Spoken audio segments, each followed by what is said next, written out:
O que é pior? A maldade ou a estupidez?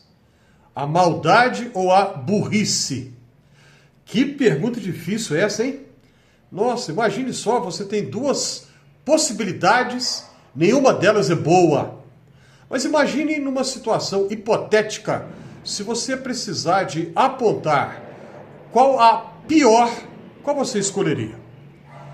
Há 82 anos, exatamente no ano 1943, era a época da Segunda Guerra Mundial, na Alemanha, um teólogo protestante, luterano, chamado Dietrich Bonhoeffer, um autor que eu estudo, que eu leio a respeito já há alguns anos. Bonhoeffer, ele preso. Por quê? Porque ele foi da oposição alemã a Hitler. Muitas pessoas costumam pensar que todo o povo alemão apoiou Hitler incondicionalmente. Bom, de fato, muita gente fez isso, mas nem todos. Havia uma oposição interna a Hitler na Alemanha. Pequena, mas havia. E o governo nazista, da extrema-direita da Alemanha na época, cometeu aquelas atrocidades todas que tenho certeza absoluta que você sabe, você já ouviu falar, já leu, já viu algum filme a respeito, mas, como eu disse, houve alguns alemães que se opuseram. Um deles, Dietrich Bonhoeffer. Ele, então, preso, escreveu algumas cartas para familiares, amigos, escreveu alguns textos teóricos também. E estes textos foram posteriormente, depois da sua morte, foram publicados, editados e publicados por um amigo e um ex-aluno dele que casou-se com uma sobrinha de Dietrich Bonhoeffer. Eberhard Bethge é o nome deste ex-aluno, amigo, e que se casou com a sobrinha dele. Então, esse texto, essa compilação que o Eberhard Bethge fez dos textos que Bonhoeffer escreveu na prisão, foi publicado com o título Resistência e Submissão. O texto está em português, uma edição muito bem feita, muito bem produzida, uma tradução do alemão para o português, muito bem feita mesmo, publicada pela editora Sinodal. E em um dos textos que Bonhoeffer escreveu, ele comenta sobre isso.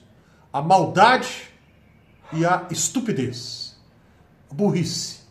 E ele vai dizer que a estupidez é pior. A burrice é pior do que a maldade.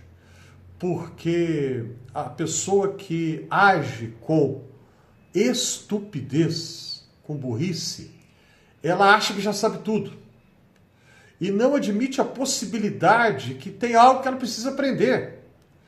Então ela se limita a reproduzir o que ouviu de outros, ouviu alguém falar alguma coisa e repete aquilo.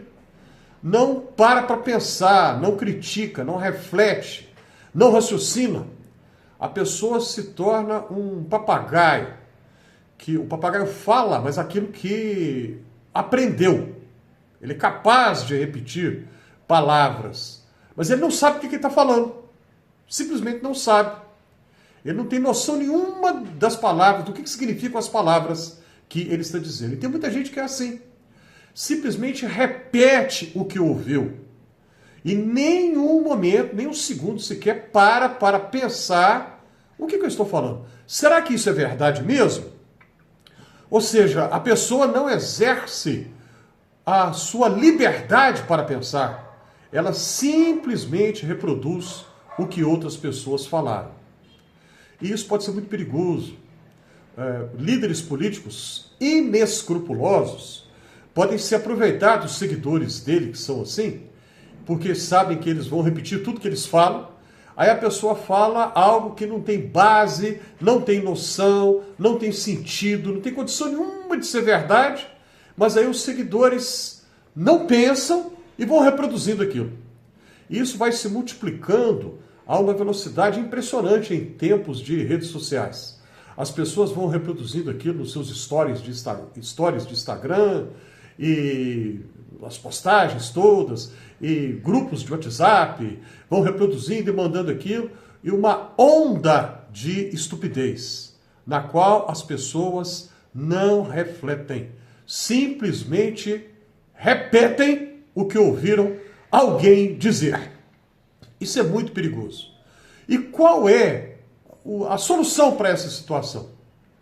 Primeiro, eu penso que para vencer essa onda de estupidez, e eu concordo com o Bonhoeffer, é pior do que a maldade, porque a pessoa que não pensa, que não critica, que não raciocina de maneira crítica, ela se torna uma massa de manobra fácil na mão, como eu disse aqui, de líderes políticos inescrupulosos.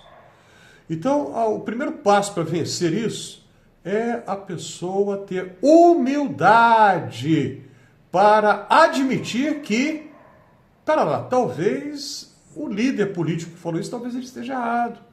Talvez eu esteja errado. Talvez eu esteja errada. Talvez isso que eu estou ouvindo falar não seja real. Será que isso é verdade mesmo? Humildade. E curiosidade. Curiosidade o bastante para pensar diferente, para descobrir aquilo que é novo. Eu conheço uma pessoa que é racionalmente inteligente, mas que não tem humildade nenhuma, nem curiosidade nenhuma para ousar pensar de maneira diferente. Toda vez que a gente comenta algo que eu tenho certeza que a pessoa nunca ouviu aquilo, tenho certeza que é, por exemplo, um autor que ela não conhece, nunca leu, não tem nada a respeito, aí a gente comenta alguma coisa, a pessoa na hora, naquela fração de segundo, em um microsegundo diz assim, está errado. Está errado por quê? Porque ela não sabe, porque ela nunca ouviu falar? Ou seja, a pessoa se coloca como o critério absoluto da verdade. Só é certo aquilo que a pessoa sabe. Só é verdade aquilo que a pessoa conhece. E nós sabemos que a realidade é muito mais complexa. A vida é muito mais complexa, muito mais profunda do que isso. Humildade e curiosidade ajudam a vencer a onda da estupidez. E nós vivemos num tempo em que as pessoas têm todo acesso à informação. Todo mundo tem um telefone celular com acesso a milhões de informações, mas nós nunca vivemos uma época em que as pessoas foram tão acríticas como esse momento que estamos vivendo. Isso que eu estou falando aqui faz algum sentido para você? Se sim, já vai clicando aí na mãozinha do joinha, ajude a compartilhar esse conteúdo, inscreva-se aqui no Fé e Café, e se você já se inscreveu, eu sou muito grato a você.